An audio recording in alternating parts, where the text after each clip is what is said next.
Y abrimos la palabra del Señor en Primera Reyes, el capítulo 18. Y vamos a leer unos versículos desde el 17 en adelante hasta el 24. Primera Reyes 18, del 17 al 24. Y como Acab vio a Elías, díjole Acab: ¿eres tú el que alborotas a Israel? Y él respondió: yo no he alborotado a Israel, sino tú y la casa de tu padre, dejando los mandamientos de Jehová y siguiendo a los Baales. Envía pues ahora y júntame a todo Israel en el monte de Carmelo, y los 450 profetas de Baal, y los 400 profetas de los bosques que comen de la mesa de Jezabel. Entonces Acab envió a todos los hijos de Israel y juntó los profetas en el monte de Carmelo. Y acercándose Elías a todo el pueblo, dijo: ¿hasta cuándo claudicaréis vosotros entre dos pensamientos? Si Jehová es Dios, seguidle, y si Baal, id en pos de él. Y el pueblo no respondió palabra. Y Elías tornó a decir al pueblo: solo yo he quedado profeta de Jehová. Mas de los profetas de Baal hay 450 hombres. Dénsenos pues 2 bueyes, y escójase ellos el uno, y córtenlo en pedazos, y pónganlo sobre leña, mas no pongan fuego debajo.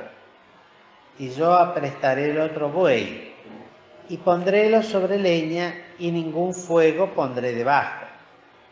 Invocad luego vosotros en el nombre de vuestros dioses, y yo invocaré en el nombre de Jehová. Y el Dios que respondiere por fuego, ese sea Dios. Y todo el pueblo respondió diciendo: bien dicho.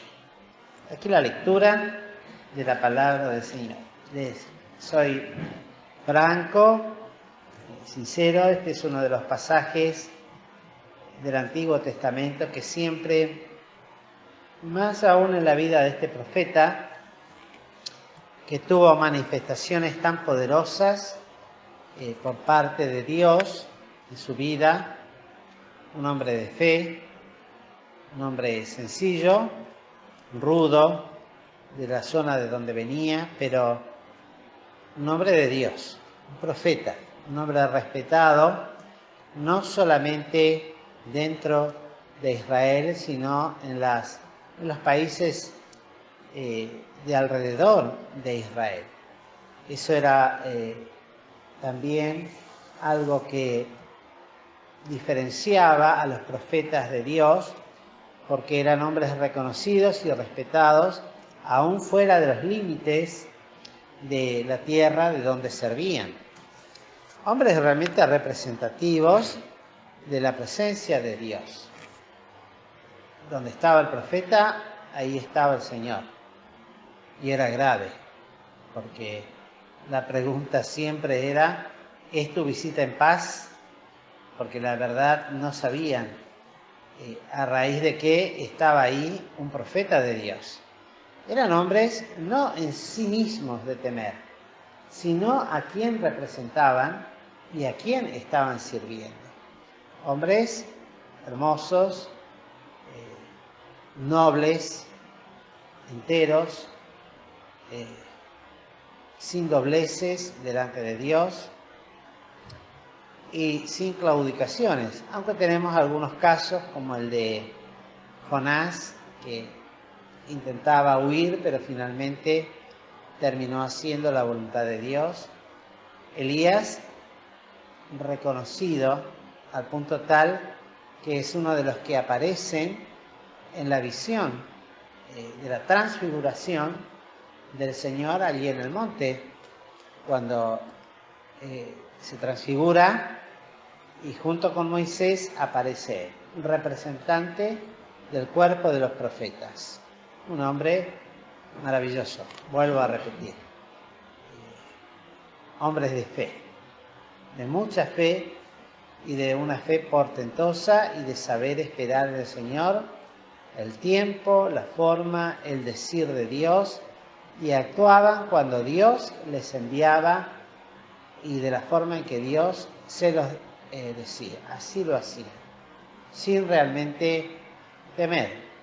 En el caso de Elías, sí, la Biblia nos dice que era hombre sujeto a semejantes pasiones que nosotros, es decir, con sus temores también, cuando no estaba bajo el gobierno y bajo la guía del Espíritu de Dios, como en este caso.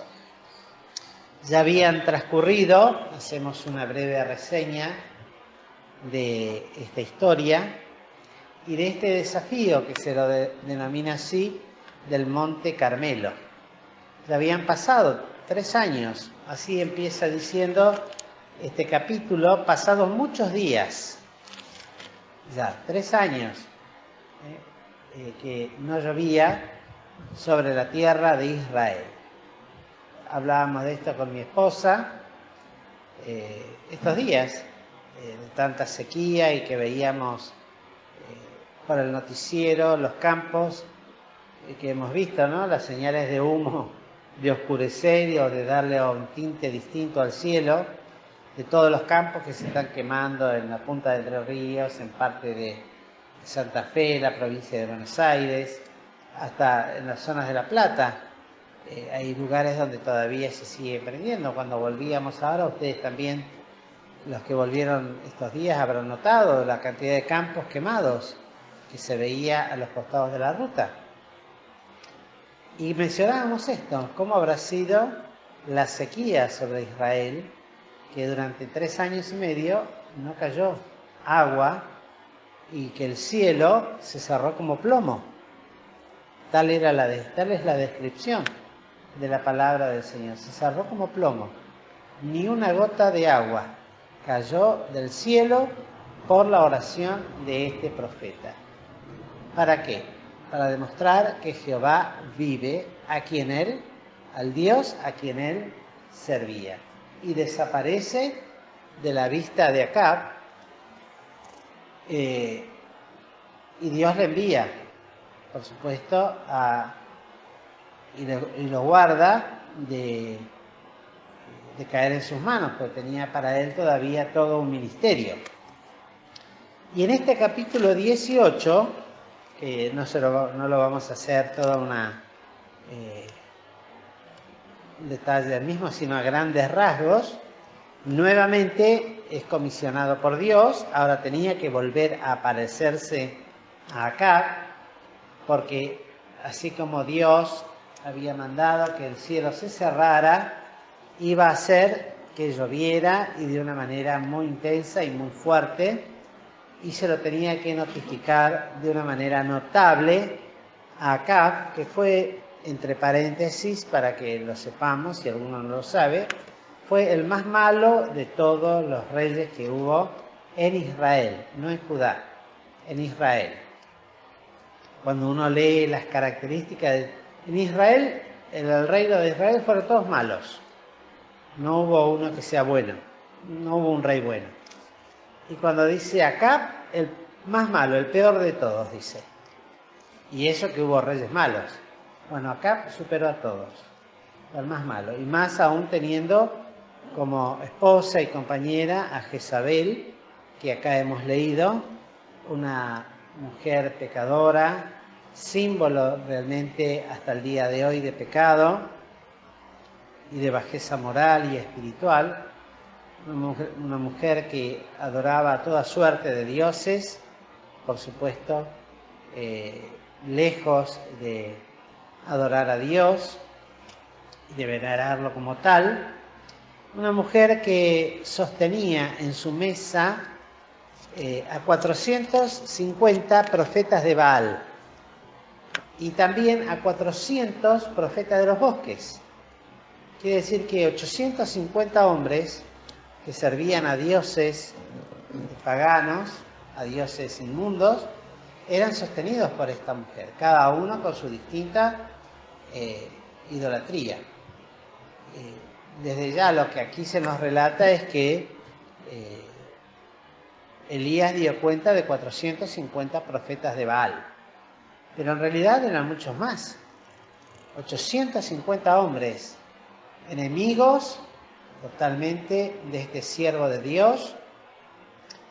Y hay otras historias también breves aquí en este capítulo que son preciosas, como el siervo de Acab, que mientras que Jezabel perseguía y mataba a los profetas, este siervo los cuidaba y dentro de lo que podía los libraba, que se llamaba Abdías, que cuando se encuentra con Elías lo reconoció inmediatamente y se postró delante de él, no por lo que es Elías o era Elías, sino, volvemos a repetir, por lo que estaba, a quién representaba. Cuando Elías estaba ahí es porque estaba la presencia del Señor. Eso reconocía, era un ungido de Dios. El Espíritu Santo estaba en él y se manifestaba de manera portentosa y poderosa, porque así era, ¿no? No era otra cosa que la presencia del mismo Espíritu Santo que hoy está en cada uno de aquellos que han recibido a Cristo como Salvador personal. La gran diferencia era la manifestación poderosa del Espíritu y cómo se manifestaba conforme a la medida también de entrega, de fe, de consagración de estos siervos de Dios. En la medida en que ellos se daban, más se manifestaba la presencia del Espíritu Santo en cada uno de ellos. Y este Abdías, que era temeroso desde su juventud, desde su mocedad, de Jehová. Sin embargo, tenía que servir a un hombre impío, a un rey malo impío, que avanzada esta sequía tan grande que hubo, envía a él por otro lado va, y él va y envía a Abdías por otro lado, para que vayan y busquen donde había agua, o en los lugares donde todavía quedaba un poquito de agua, y tal vez un poco de grama para mantener al ganado y a los burros, que son lo que aquí se lo denomina como acémilas, creo que es, ¿no? Sí. Y a los caballos y las acémilas, que son los burros de carga, las mulas o burros. Y cuando lo reconoce, bueno, se postra delante de él, y el pedido que le hace Elías es un pedido muy fuerte. Dice que vaya y que le diga a Acab, aquel que lo buscaba realmente para matarlo, sin lugar a dudas, que lo quería ver, que se quería encontrar con él. Por supuesto, Abdías, al principio, yo me ponía en el lugar de este pobre siervo, ¿no? Dice, ¿por qué me pides esto? Y dice, si sabes que él, aún fuera de este reino, ha pedido por ti y ha sentenciado hasta que no aparezcas. Estaba bajo sentencia. Y el temor que tenía Abdías es que cuando le dijera, bueno, Acab te quiere ver, y el rey se mueva para ver a Acab, no lo encuentre. ¿Cómo? Elías, perdón. Cuando Acab se mueva, y lo mate, y que el Espíritu de Dios te lleve a otro lado. Miren, no dudaba de esto, que el Espíritu de Dios te lleve a otro lado, que yo no sepa, entonces vendrá y no te encontrará, en pocas palabras, no en otras palabras, y me matará. Y entonces Elías le vuelve a decir, ve, vive Jehová de los ejércitos, delante del cual estoy, que hoy me mostraré a él. Entonces Abdías fue a encontrarse con Acab y diole el aviso. Y Acab vino a encontrarse con Elías. Y ahí es donde comienza entonces esta conversación que hemos tenido por lectura, y Acab lo acusa a Elías de alborotar, de traer alboroto a Israel, porque pregonaba que Dios todavía vive. Vive Jehová, al Dios al cual yo sirvo. Vive Jehová. Recordemos que a esta altura, en la historia de Israel, ya se pregonaba y se anunciaba que Dios había muerto. Por eso es eso. Lo digo, tal vez lo sepan, pero para aquel que no lo sabe, esto lo decía porque justamente ese vive Jehová no es una frase rebuscada, retórica o algo para... No, era porque tenía que quedar bien en claro el Dios vivo al cual servía Elías. El Dios de Israel estaba vivo, no había muerto, conforme el decir del popular de la gente y de todos estos Baales que anunciaban distintas cosas y que tenían todo un culto terriblemente pagano, atroz, prostituido y asesino. Estos Baales eran tremendamente asesinos y las sacerdotisas de Baal eran prostitutas y ellos también. Todo era una perversión total. Hasta el día de hoy los excavadores en todas estas regiones siguen sacando de los cimientos de las antiguas edificaciones urnas, que son vasijas de barro, que contienen fetos o criaturas recién nacidas, lo que queda, ¿no?, de los niños, que los metían ahí adentro y los sacrificaban a Baal. Se han encontrado lugares llenos de estas vasijas, que los judíos tomaban a sus hijos y los sacrificaban a los Baales, los metían vivos dentro de esa vasija, le ponían una tapa y se lo entregaban a Baal. Tal era, y como eso, tantas otras cosas. Por eso en muchas partes del Antiguo Testamento dice la Escritura: la sangre de los inocentes clama a mí desde la tierra. Y de ahí vino también luego el cautiverio de Judá. Era esa sangre inocente, no solamente la de los profetas que eran matados o de los siervos de Dios, sino de la cantidad inmensa de sangre derramada de niños, de inocentes, que eran derramados en sacrificio a estos dioses paganos. Entonces, estos profetas que estaban acá no venían a ser convertidos por Elías, no venían a ser convencidos de que Dios del cielo existía. Eran traídos para ser directamente enjuiciados y ejecutados. Tenían que ser puestos a la vergüenza públicamente, demostrar quién era el único y verdadero Dios todopoderoso de los cielos, y el pueblo tenía que tener una señal tan clara para dejar de estar en esa condición dubitativa. Ustedes vieron acá en el versículo 21, dice: ¿hasta cuándo claudicaréis vosotros entre dos pensamientos? ¿Es, será, no será? Bueno, de eso tenían que ser arrancados, y de una manera muy contundente. No era un tiempo de gracia. El profeta estaba tratando con 450 hombres, más los otros 400 de los bosques. Los bosques eran los lugares donde se adoraban a los demonios, ¿no? Por eso se les llamaba bosque, la arboleda, lo que era levantado entre los bosques. Todos hombres malos, corruptos, asesinos, idólatras y dispuestos a cualquier cosa. Corruptos totalmente de entendimiento, de espíritu, alma y cuerpo.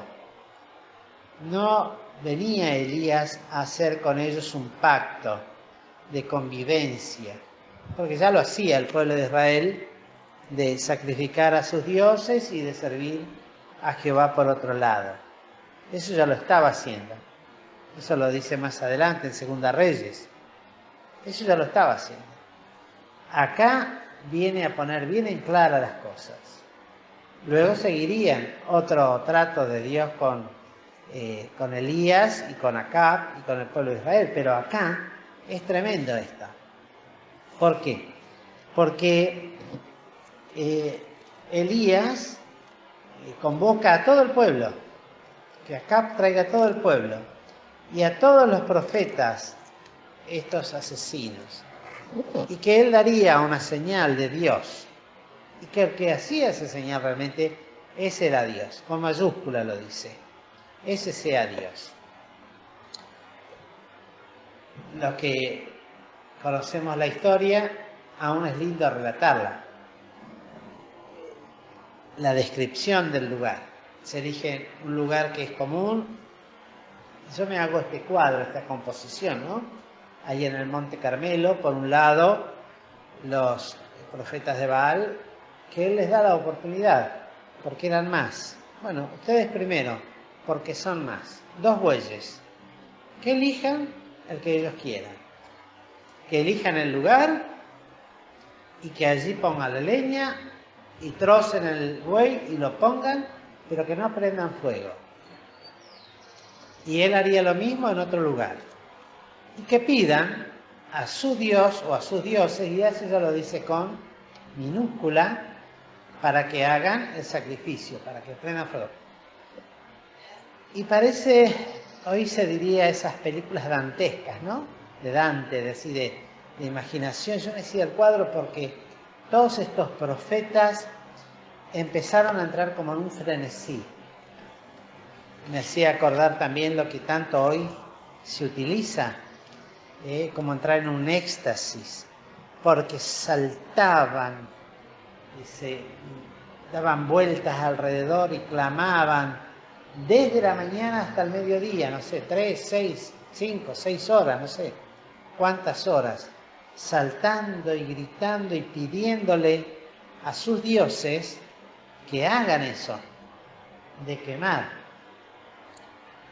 Y lo que es el autoconvencimiento también, porque llegaban al recurso que se ve que era común también en sus cultos, del derramamiento aún de su propia sangre, porque se punzaban el cuerpo para sangrar, y se sajaban quiere decir hacer un corte, para que sangren.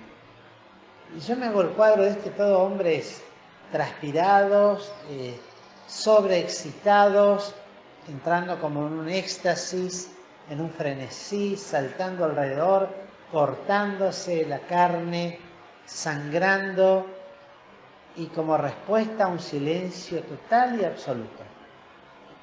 No hubo demonio que pudiera manifestarse, que les fuera permitido manifestarse, ni tampoco tenían ese poder para hacerlo. No les fue dado en ese momento el poder, porque Dios estaba queriendo obrar otra obra que la habría de hacer, y no importa cuántos sean, si eran 450, yo me imagino los otros 400 que los acompañarían, serían toda la tribuna que estaría alrededor, arengando y entusiasmando a estos profetas, porque cuanto más se enfervorizaran y más se entusiasmaran, tanto más el poder de sus dioses se manifiestan. Vino a mi corazón y a mi pensamiento también la forma en que hoy en día también tantas sectas y aún quienes se dicen ser evangélicos utilizan, que entran como en un éxtasis de baile, de danza, de grito, de frenesí, como de estertores, de movimientos no controlados, y parece que ahí está el poder de Dios manifestándose y echando demonios y manifestándose. Una mezcla de cosas. Tuve oportunidad de ver algunas, no porque he estado presente, pero sí de ver algunas de estas cosas que hoy día existen todavía y se las graban. ¿no? Y después se hacen públicas la adoración a estos dioses, ¿no? Y algunos hasta aquellos que dicen adorar al Dios que nosotros adoramos, y que entran en un estado así, como de, no sé cómo es una palabra, como de, no sé si está bien dicho, ahí no está Alfredo para ayudarme, de trance, ahí está, gracias, está el hermano, de trance, ¿no? De tal el estado en que se ponen, y pretendiendo con eso de que Dios se ha de manifestar. Lo real es que no hubo respuesta. En determinado momento, seguramente cuando recibe de Dios la señal, Elías empieza a hacer burla de ellos y empieza a decirles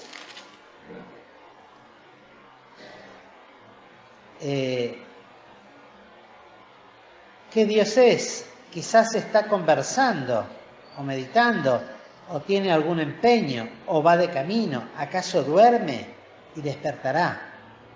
Y ellos clamaban a grandes voces y hacían todo hasta chorrear la sangre sobre ellos, dice en el 28.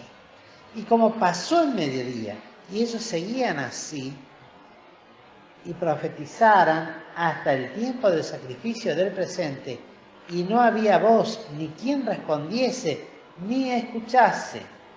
Qué respuesta más contundente, ese silencio absoluto de estas fuerzas malignas a las cuales ellos servían. En el 26 decir, Baal, respóndenos, mas no había voz. Siempre recuerdo al hermano Virgilio González, porque tuvimos la suerte de conocerlo, que él tenía una frase para hablar con todos los que creían en esto de los dioses y en las imágenes. Dice, mire, haga una cosa, pídale un caramelo, a ver si le da. Pídale un caramelo y no se lo va a poder dar, porque es una imagen. Pídamelo a mí, yo no soy Dios, dice, pero yo le puedo dar un caramelo. Y metía la mano en el bolsillo y sacaba y le daba un caramelo. Eso le da la idea del Dios muerto al cual usted está adorando. No oye, no ve, no escucha, no puede hacer absolutamente nada. Eso es lo que usted sirve. En cambio, el Dios que nosotros tenemos no solamente es capaz de darle un caramelo, como se lo doy yo, sino que le puede dar todo, y la salvación y la vida eterna. Un precioso hermano, espiritual, y en este sentido muy concreto, ¿no? Y fíjense ustedes, ni quien respondiese ni escuchase. Así dice la Escritura, de todos estos dioses. Y entonces luego actúa de esta manera tan portentosa y poderosa Elías: acercaos a mí. Y todo el pueblo se allegó a él. Y entonces él armó lo que estaba arruinado, no estaba en uso, el lugar del sacrificio donde se debía sacrificar al Señor. Recuerden ustedes que los altares de los sacrificios de Jehová no eran bien labrados, sino eran de roca rústica, pero estaba arruinado, seguramente desparramadas las piedras, inutilizable para eso. Con 12 piedras, con 12 rocas, arma una base, pone leña sobre ello, y sobre ello pone el buey que había él matado y despedazado. Cuánto trabajo, ¿no?, para este profeta. Y luego también ordena que se le eche agua, que se haga una zanja alrededor y que se le tire 12 en total cántaros de agua. 3 veces por 4 cántaros serían 12 cántaros, que mojó todo el sacrificio, toda la leña, toda la piedra, y era tanto el agua que hasta se alojó en esa zanja que se había hecho para contenerla. Y entonces oró: Jehová, Dios de Abraham, de Isaac y de Israel, sea hoy manifiesto que tú eres Dios en Israel y que yo soy tu siervo y que por mandato tuyo he hecho todas estas cosas. Todo esto no lo hizo él porque le parecía. Era por un mandamiento, Dios se lo mostró, lo que tenía que hacer. Respóndeme Jehová, y esto lo dice para que escuche la gente que había hecho llegar. ¿Para qué? Para que conozca este pueblo que tú, oh Jehová, eres el Dios, y que tú volviste atrás el corazón de ellos. Y entonces sucede algo realmente terrible. Cayó fuego de Jehová, el cual consumió el holocausto, y la leña, y las piedras, y el polvo, y aún lamió las aguas que estaban en la reguera. Difícil de describir mejor que lo que lo hace la Biblia. Un fuego, vuelvo a repetir, hoy día hay muchas cosas que se graban y se levantan. Yo he visto rayos, por ejemplo, cayendo sobre árboles y reventándolos en 1000 pedazos, o cayendo en el agua y caminando por el agua y haciendo como que el agua explotaba de un lado al otro. Por todo el lugar donde iba pasando el rayo, iba explotando el agua, por ejemplo. Pero esto, terrible.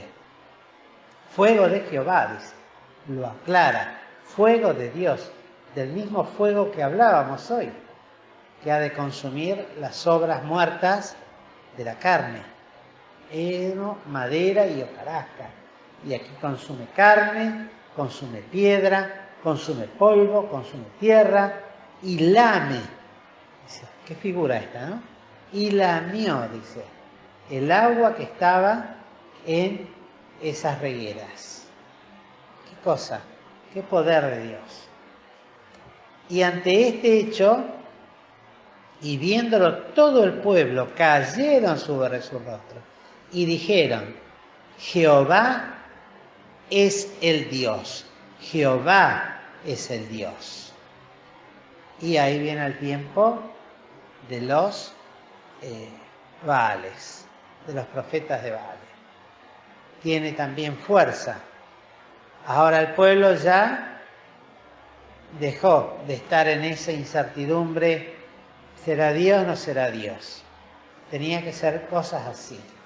Y esto es lo que en parte también a nosotros nos debe enseñar. Estas cosas se hacían por esta razón, porque necesitaba algo impactante en el pueblo. Lamentablemente hoy mucha gente procura estas manifestaciones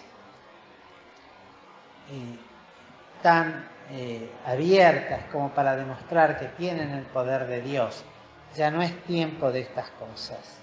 Esto fue para este tiempo, como las señales que fueron hechas por el Señor Jesús en su tiempo. Esto fue hecho para esta gente, para este pueblo que había vuelto su corazón atrás, que se había olvidado de Dios, que ya pensaba que estaba muerto. Bueno, aquí tienen al Dios muerto. Baja, consume sacrificio, y todo el pueblo, al ver semejante obra, cae sobre sus rostros. Inmediatamente, sin perder tiempo, Elías hace aquello que Dios también le había ordenado. Porque todo esto, así lo dice él, y que por mandato tuyo he hecho todas estas cosas. No solamente armar el altar, sino lo que después vendría, después de armar el altar. El juicio y la ejecución de estos profetas. Y lo prenden, ahora ya no solo él, sino todos aquellos que quedaron sorprendidos y se inclinaron a creer que el Dios de Elías era el Dios verdadero, y los llevan hasta un arroyo de Cisón y allí los degolló. Terrible imagen, por supuesto. Nosotros estamos en el tiempo de la dispensación de la gracia. Pero no nos olvidemos, hermanos, que la Escritura dice que todas estas cosas fueron escritas para nosotros, para nuestra enseñanza, nuestra admonición. Entonces, ¿cómo aplicar esto al tiempo actual? No en que vamos a salir a pedir fuego del cielo, como lo hicieron los hijos de Zebedeo, ¿no? O Arjerjes, que pidieron que cayera fuego del cielo y consumiera a todos. Ni tampoco tendríamos, ni pensarlo, de salir a degollar a todos aquellos que están en contra del testimonio de Jesucristo. Pero ¿cuál sería la aplicación para nosotros, la enseñanza espiritual que debemos recoger de esta experiencia de Elías? Porque fue escrita para nosotros, para nuestra experiencia personal, para nuestra seguridad, para nuestra fortaleza, para que tengamos confort y ánimo y para que podamos contender eficazmente, porque los enemigos ya no son de carne y hueso. En este caso eran los mismos, eran poderes espirituales, pero eran de carne y hueso que tenía aquí delante Elías. Imagínense el cuadro, rodeado de una multitud enemiga, y sin embargo no se detuvo, porque el poder de Dios lo sostenía, la fe en el Señor. Nosotros también estamos rodeados, este mundo está puesto en maldad. ¿Cuántas cosas hay que están ocultas o escondidas a nuestros ojos, pero que son obras del maligno, del enemigo de nuestras almas? Y nosotros no debemos andar desaprensivamente, como que está todo bien, como que esto fue antes, volverá a ser y volverá a repetirse. Es el tiempo que nos toca vivir a nosotros. Estos cultos todavía existen.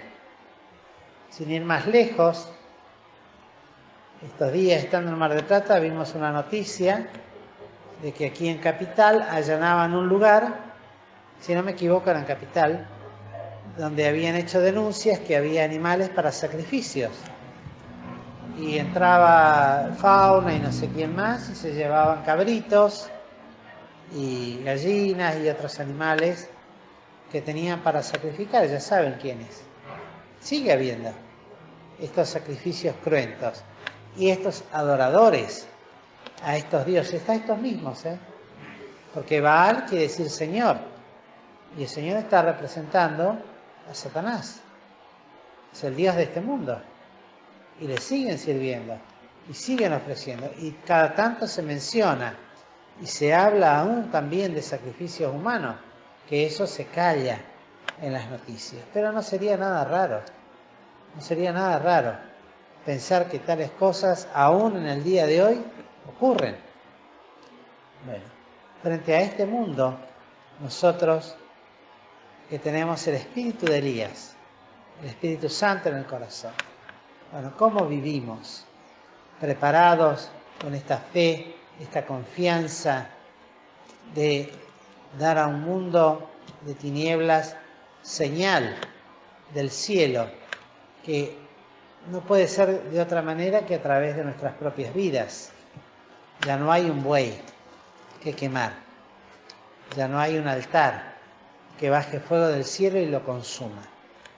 En todo caso, uno podría aplicarlo esto a nuestras propias vidas y que en ello vean los que nos rodean la presencia de un Dios vivo, verdadero, real. Ya no va a impresionar a la gente si baja fuego del cielo y consume algo. Ya lo decía Cristo a Lázaro, ¿se acuerdan? Cuando dice, ¿por qué no envías a alguien para que le diga, pero si tienen a Moisés y a sus escritos y no creen, ¿por qué van a creer a alguien que vuelve de la muerte? ¿Ustedes piensan que se va a convertir más gente si alguien viene del infierno a describir el infierno? con toda seguridad que si Cristo dijo que no, así ha de ser. Y aún aquellos que han pasado, entre comillas digo, por experiencias de haber muerto y vuelto a vivir, había un tal Sueiro, ¿no?, que tenía toda una doctrina de angeleología, el estudio de los ángeles.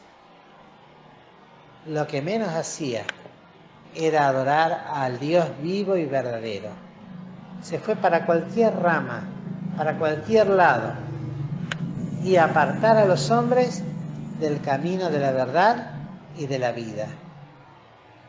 No van a creer, por más que caiga fuego del cielo y consuma lo que consuma. Al contrario, hoy día están ocurriendo eventos sorprendentes en la naturaleza y lo hacen justamente para traer confusión a las almas y para que las almas digan: ven, esto es un hecho más de tantos otros que están aconteciendo.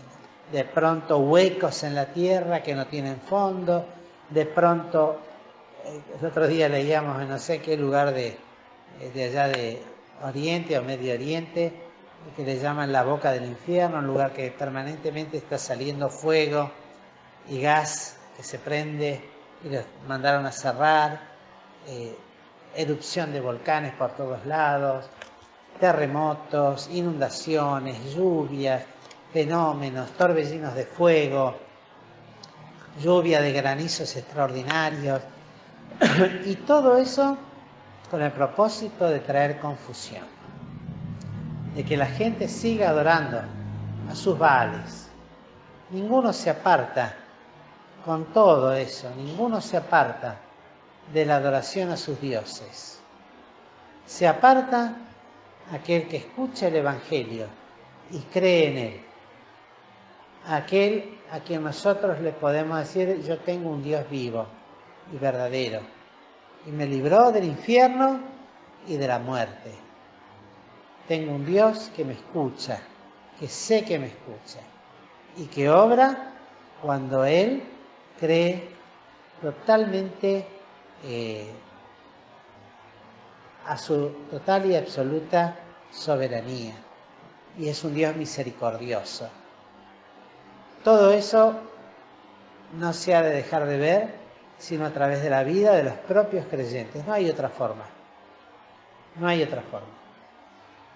Todas esas gentes que van tras estas señales, lamentablemente, son gente engañada y confundida.